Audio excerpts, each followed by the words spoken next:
been talking a lot about the IS-3, and for good reason, because we went to the MVTF Tank Museum and had a chat with the Chieftan, Wargaming's very own Chieftan, about that very tank. Let's take a look at that segment.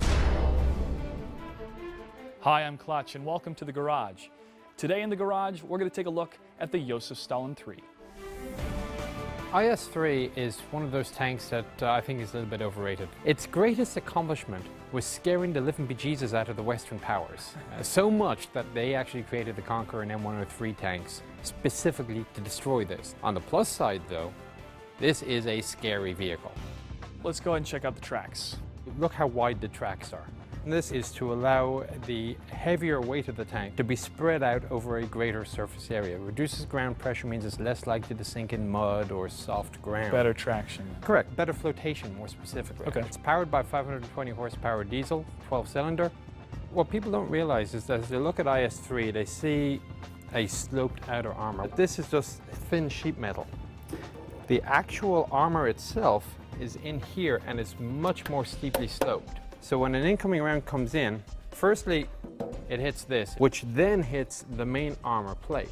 IS-3 is well protected no matter what angle you shoot at it from. Now, although this is very good defense, inside it causes great comfort problems. You have 122mm rounds. Yes, they make a huge bang, they also take up a lot of room in here. There's always a penalty to your efficiency versus your protection. So shall we say hard stats versus soft stats. So if you want to put it this way, this is a hard stat tank. Chieftan, what can you tell us about the engine? They had the engine and transmission and differential all at the same end of the tank. This made a very compact design and at least alleviated some of the crew space issues. The sloped armor is still completely visible at the rear of the tank where nobody is supposed to be shooting at it to begin with. That's one of the reasons why the Western leaders kind of peaked their eyebrows to see the amount of angles that were on this tank compared to the Western counterparts. Yeah, if they were, God forbid, going up against the Red Army, they'd have to find a way of killing this. One of the things I'm going to notice is this huge gun. First thing to note, it is big, 122mm. This thing has a useful high explosive round, because remember, the job of a tank isn't just to kill other tanks, it's to kill everything. Yeah. And so the bigger the HE round, the more stuff you're going to kill. Now the downside with such a big gun is that you only have room for 28 rounds.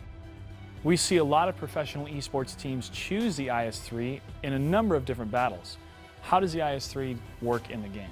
Well, as you say, it is pretty much the core of any team that you'll find, mainly because of the gun, but also because the armor values mean this is very survivable. Because of the pike nose, IS-3 is usually most effective if you're aiming directly at the target, because if you try to angle a little bit, you've just made part of your front hull more vulnerable. In some maps, this is far less effective because the low turret roof means that you cannot depress the gun very far. So if you're on a more mountainous or at least hilly map, you may very well find people shelving the IS-3 in favor of something like maybe the T-32. The IS-3 is used by the pros continually in esports matches. It may not be the roomiest tank, but she's got it where it counts. We'll see you guys next time in the garage, and I'll see you on the battlefield. Lock and load, comrades!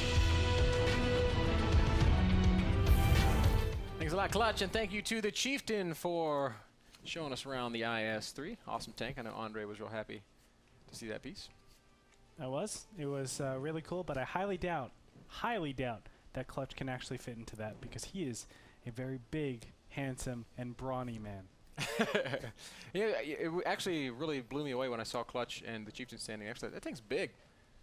Yes. It's a big tank. It is. Yeah. And you know, when your perspective is always based on the size of other tanks, you don't realize just how huge that IS-3 actually is. But at the same time, he was talking about how little space you actually have because of that 122mm. It takes up a lot of space just to get in there. So when you're featuring a mid-sized level, or what is it, 4 people? 4 people that man that thing? Yep.